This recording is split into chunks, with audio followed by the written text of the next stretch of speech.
So hi everyone, it's my great pleasure to have Madhav Raman here with me. Of course, Madhav doesn't need much of an introduction. You all know him as one of the founding partners of Anagram Architects New Delhi. They've been doing some incredibly interesting and truly inspiring projects, may I say, over the years, including, of course, the South Asian Human Rights Documentation Center and more recently the Kudaram Pavilion at the Kochi Biennale. We're going to have a conversation around can architects work from home?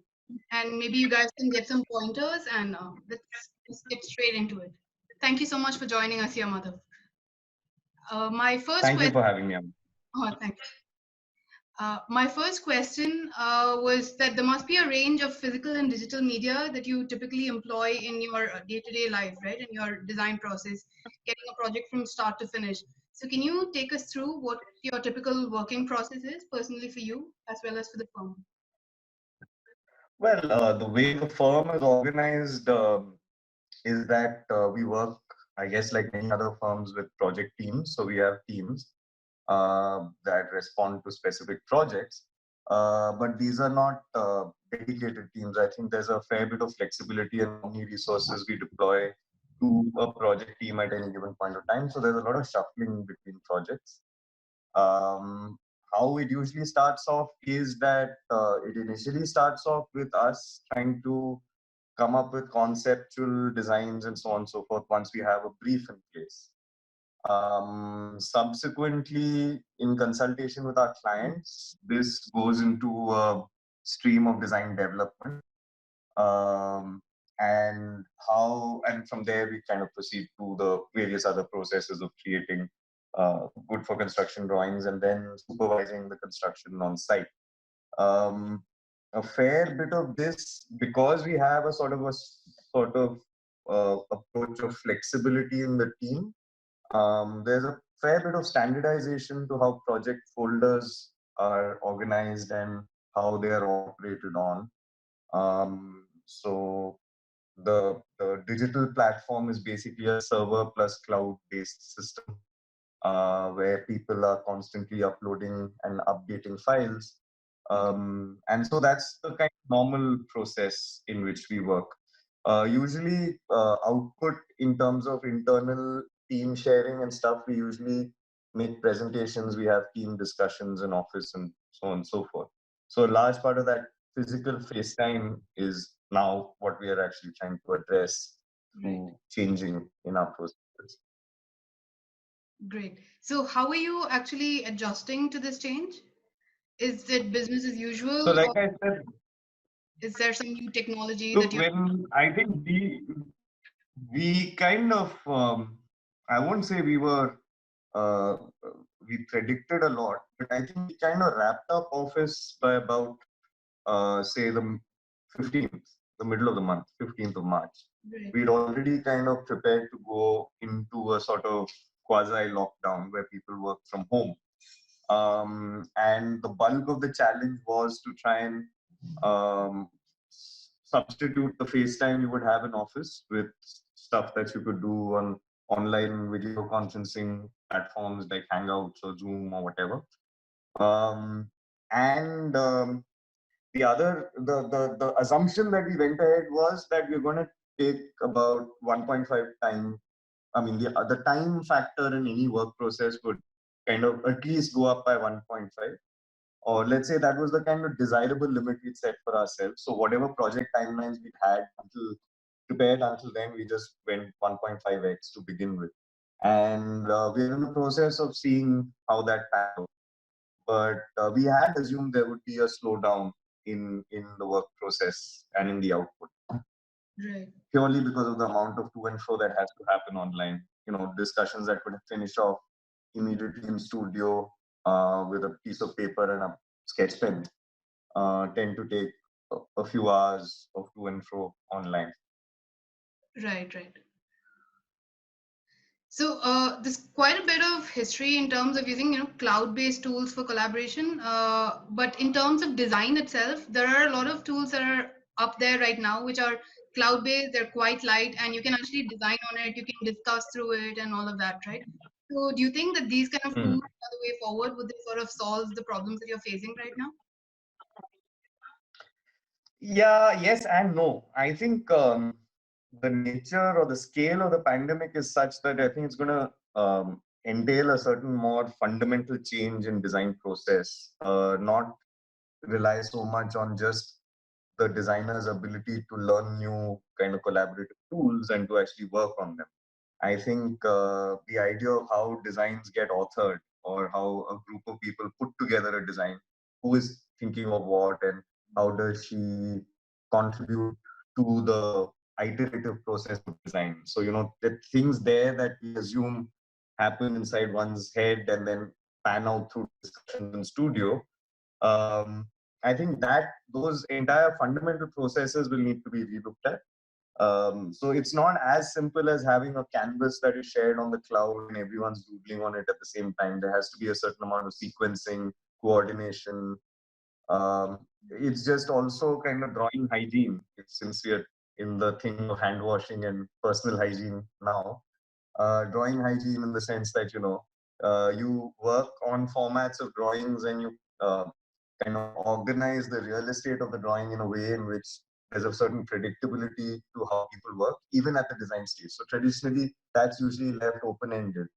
But here, design research, design conception, design development, all will need to kind of follow some sort of uh, set of rules or protocols that people can predict so that it's possible to work remotely and collaboratively.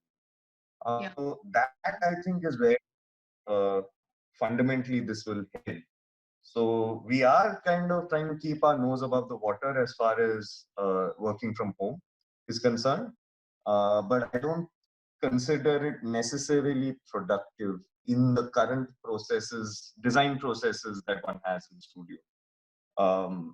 So it's still work in progress. We're still discovering what the fault lines are and how to address them at the moment. Right. That makes sense, actually. I've heard similar narratives from a couple of other people as well, that they're struggling with the whole, not being able to talk face to face and design face to face. So there's also quite a lot of talk, like Yeah. among the community and in social circles, that this seems to be like the right time to adopt new tools and techniques, and like thinking about, how we design. Do you agree? Do you think that maybe it's time to look outside of the canvas of the traditional AutoCAD, Revit, SketchUp kind of, which doesn't necessarily allow you to design and share and organize all at the same time? Yeah, you see, the thing is, I think, look, I look at it at a much more macro level. I think there are going to be some fundamental changes to how buildings get built. And therefore, the amount of design information that needs to be supplied to a site, protocols with which it is supplied to a site will change fundamentally. I think the typologies of buildings that we are designing will also necessarily go to change because this virus has, in a sense, hit home at a certain level of social interaction. I mean, that's the main thing that's kicking down is the kind of predictability with which we know that we will interact with other people either to work or to kind of for social activities. So invariably, the typology of architecture will change, the way it gets constructed will change.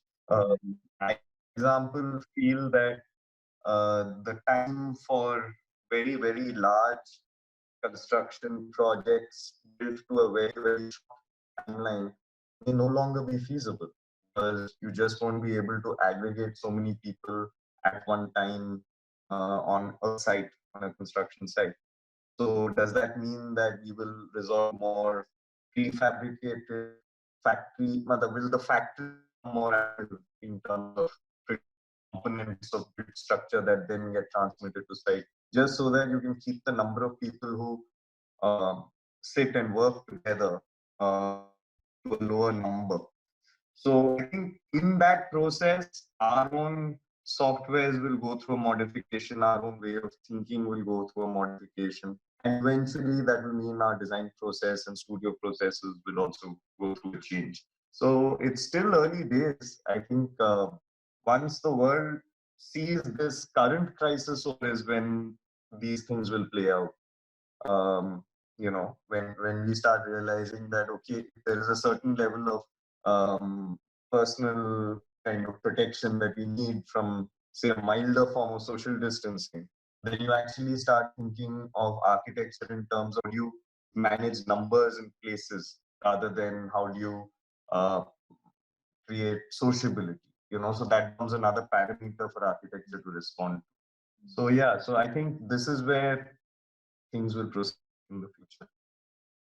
Quite interesting, actually. Like you would have never thought before that, design would be done in a way where you try to keep people apart. You usually try to bring people together. So it's quite an Yeah, interesting it's a angle. yeah, it's a conflict that design will need to apply its mind for. That Right. there's certain, it's this idea that we faced with 9/11, right? 2001, there Right. became this thing of how do you maintain security while keeping things open and social. And whether they're technological tools or they're spatial organization tools, these sorts of things become important. And in construction also, I mean, the kind of, in construction, I would say the biggest change that will happen is a reliance on globalized material. So I don't think construction material will travel very far from now on. So if you were importing things from, halfway across the globe, it'll either be very, very expensive, or it'll be just people will just not trust it, or that sort of vision of it being not from a trustworthy source kind of kick in. So even material, I would say we're gonna move into a zone where technologizing on local material rather than importing embedded technology in a material as a finished product and bringing it to the site. That makes sense, actually. Makes a lot of sense, especially considering like the markets have been shut across countries and lots of new issues apart from social distancing. Actually, there have been a lot of other things that have come up as well, economically and all of that. You seem to have gained a lot of perspectives, and you've had a lot of thought on what has changed and the things that could change moving forward from the entire epidemic kind of situation. So do you feel like there's something that you've learned from this that you will take and incorporate into your practice moving forward as well? Learn from this, you're still learning. Uh, you mean take into like the ethos of the practice? Is that what you're asking? Or are you talking about Not necessarily the ethos. I mean, like, yeah, if there is a change that you think will happen in the ethos, sure. But like more in terms of the work process and where you get your material from, and the whole logic of a see, practice. I think that right now at this very time, we're in the midst of a pretty severe crisis. Hmm. One will have to watch it uh, play out. I mean, uh, there's this joke about how what was the point in time the first war was called the First World War. So definitely not within the first few days. That would have been very pessimistic of people to immediately imagine they're going to have a Second World War. So my Right. point is, when the world goes through this kind of crisis, right? One has to play out. One has to be aware that this is a once in a lifetime tragedy so far, but Right. it's not necessary that it will not repeat itself immediately after that, like the Second World War. So, and the fact that whether it happens in quick succession, whether there's a decade between the two outbreaks, whether there's another disease, in general, what are we doing to the planet that is perhaps causing this to happen? Or maybe what are we doing in society that makes it impossible for us to deal with a situation like this, or makes it at least really, really difficult for the world to deal with a situation like this. I think these are all counters on which we'll see a lot of change over the next 1 year. Um, and I think it's a matter of optimism, and rightfully so. I think at the end of the day, there are certain kind of survival instincts that we as humanity will undoubtedly uh, kind of allow to surface. And those survival instincts will lead us to look at opportunities in this tragedy. So, but it's still early days yet. I'd say let's first see how well the world copes up with the how well do we flatten the curve, literally? How well do we manage to prevent utter calamity by ensuring that the numbers are low so that hospitals can cope and we are able to understand this disease and other diseases of this nature. And once that understanding comes in, once we have a vaccine, once there's a cure or a prophylactic, uh, with better understanding of this, I'm sure there will be a fallout. There'll be changes in hygiene rules and medical rules. From there, you'll start seeing changes in the way city governments ensure public health. From that, you'll start seeing certain tweaks and changes in the bylaws. From the demand side, you'll start seeing customers and people who commission architecture looking for typologies that allow them to maximize their use of space given the conditions, or their use of congregating people given the condition. You may see a lot more happening more temporarily. Things will assemble, occur, and then dismantle. So now all those things will kind of fold into what I feel my practice can take forward from what has happened so far. So let's just say I'm looking forward with a lot of trepidation, but I'm not being pessimistic. Right. I think there's plenty for people who are able to be lateral thinkers to be able to contribute to the recovery. Maybe not in order so much to address the current crisis, which requires pretty sequential thinking, not too much lateral thinking. It's not safe yet to be out of the box about what to do with the pandemic. But I think once the surge recedes, it'll give people like us who are designers, who are thinkers, who are problem solvers of kind of a different kind, to step up and start looking at ways to either mitigate the after effects of the pandemic or to be able to kind of lift human opportunity and society out of any sort of situation that you might find yourself in once the pandemic kind of recedes in its tempo. Right. So, optimistically, like looking forward, do you feel like there's something in your working style itself, like in terms of how you communicate, how you design, that you've adopted maybe in the last couple of weeks that you think you want to take moving forward?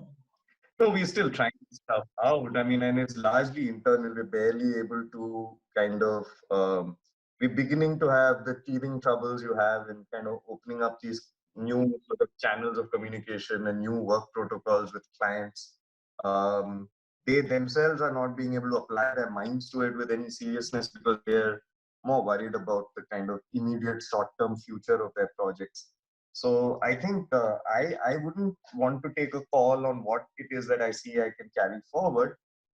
It does help us to, I mean, the only clear thing that comes through right now is the kind of importance of, in a sense, disaggregating information. Or process knowledge or process insight.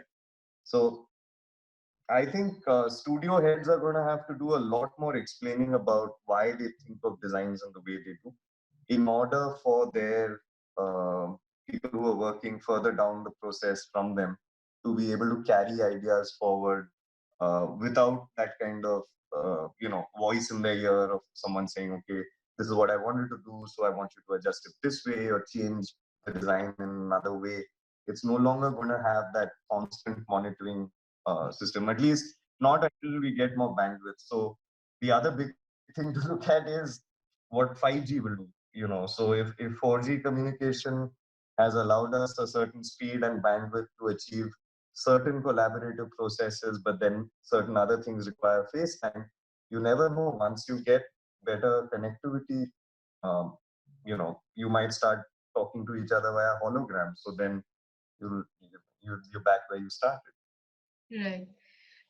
A lot of design though is communication, right? I mean, it's communication in terms of drawing, in terms of sketching, Absolutely. model, all of that, like rather than just face-to-face interaction. So, like in terms of that as well, like have you come across something that you think would be useful?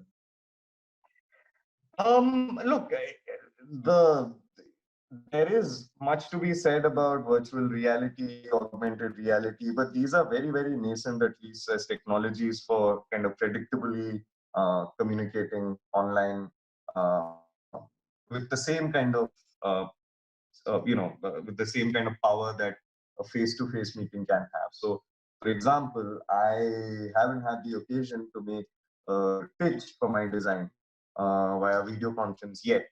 So I don't know what is the nature of presentation that I need to make. Does it, should it be a sort of uh, uh, just the same old slide presentation that I just talk over on Zoom? I share a presentation and work. Is that good enough? Um, I'm not so convinced. Because I mean, you can see, like even during this video call, you dropped out. That kind of changes a lot in the dynamic of communication. Correct. Uh, not not in this interview. We're on a good, communication line here. But these sorts of things will crop up, and we'll only know once they crop up how it actually impacts, what can we do to kind of either take advantage of or avoid. There'll be right now the world seems to have discovered this software that is Zoom, but you may find people who will innovate on trying to create a better interface. Um, so, I mean, I'd say for all you know, we'd all, once we have better networks, we might all kind of jump into some kind of second life virtual universe where you can actually take your client through a walkthrough of your building virtually while Right. it's being, in stages of construction. Right now, we only show people finished walkthroughs. But if there was more bandwidth and more better connectivity, um, you could be playing this out like a video game. So you know, you and I would be having this conversation at a cafe, for example, in a virtual Right. environment. Which is So, like a so shared, I think, which is like maybe sitting on the cloud and like everyone is just like part of it. They're inside it. Yeah.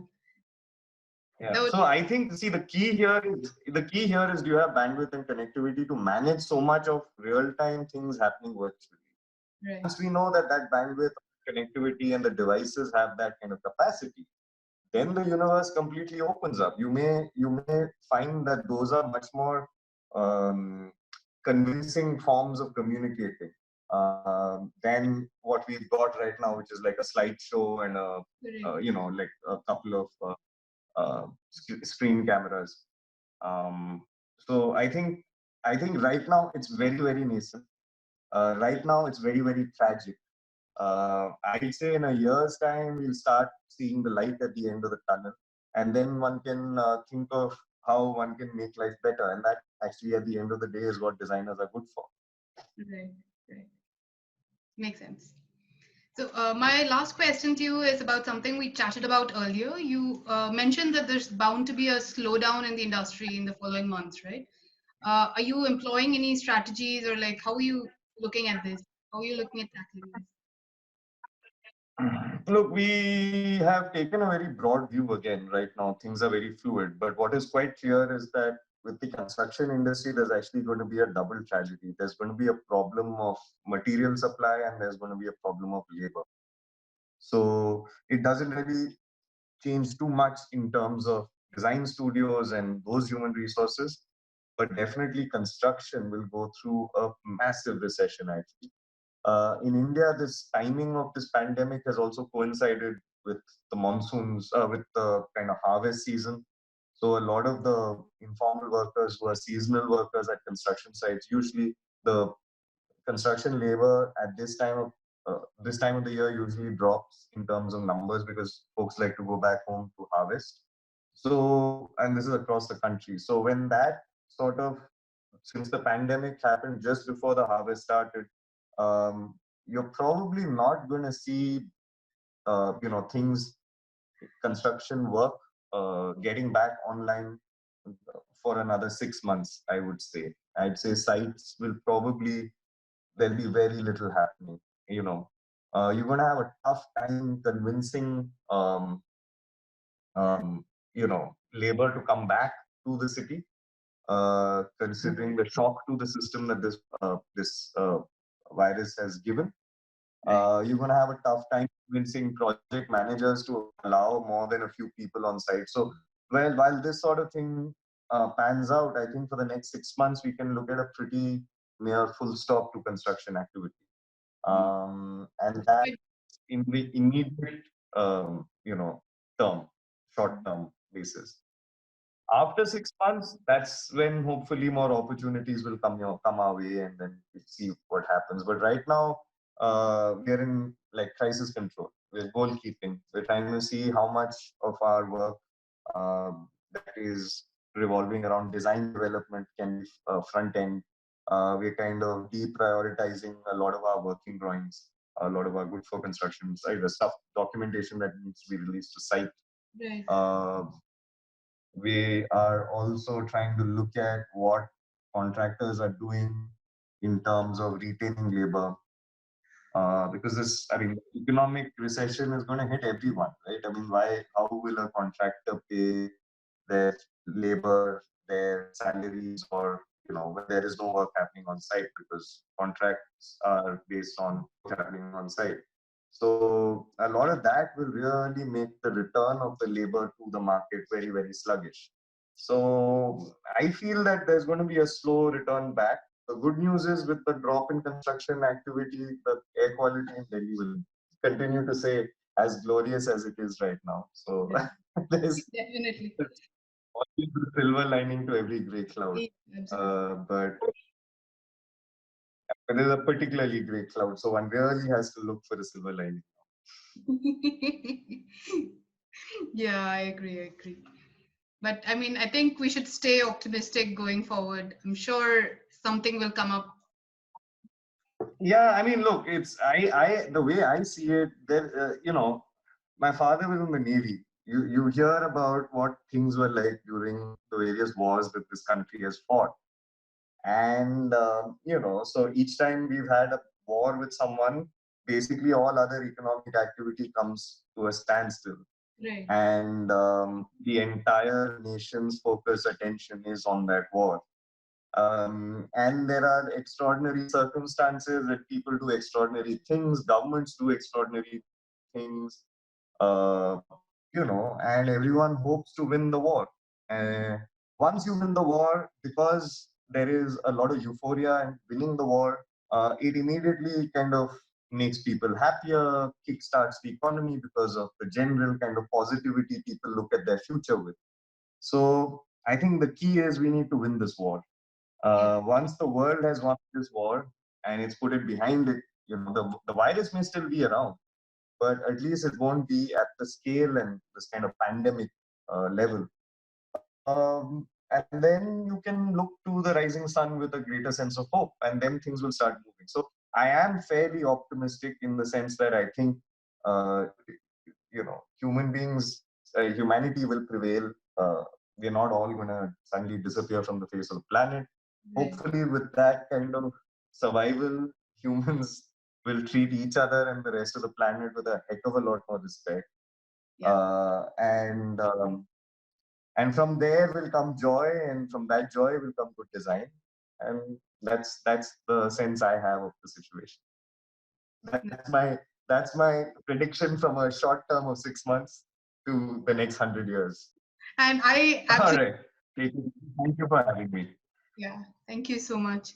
I totally agree with you, and I think all of us at Snapshoot also would agree with what you were saying about how the modes of presentation, etc., will change moving forward, and especially this technology now, and a lot of enablers around us, Yeah. and it's going to take a long time for us to actually So understand. I'm honestly I'm looking at connectivity with very I'm looking at it like I'm a bit of a geek, so I keep up with tech news.